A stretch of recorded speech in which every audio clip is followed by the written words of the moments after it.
יש מחרטה ומחסן של פצמ"רים, של רקטות. אפשר לראות פה משגרים. פה מתחתנו יש שקים מלאים בקלצ'ניקובים. פה יש דגלים, דגלי חמאס. והאירוע הזה בתוך בית ספר. בתוך בית ספר. ממש כיתת לימוד.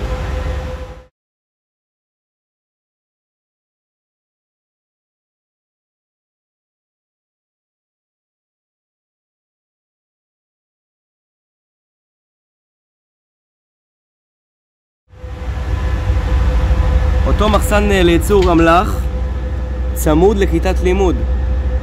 זאת אומרת, הכיתת לימוד הזאת היא כיתת לימוד של אמל"ח, של תחמושות.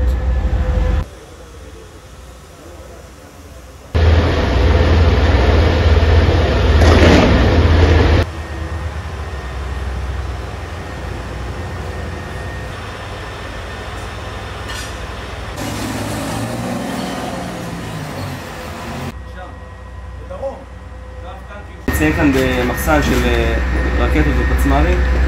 מה שאנחנו רואים פה על השולחן זה רקטות ככל הנראה 115 מילימטר ופצמ"ר 120 מרגמות.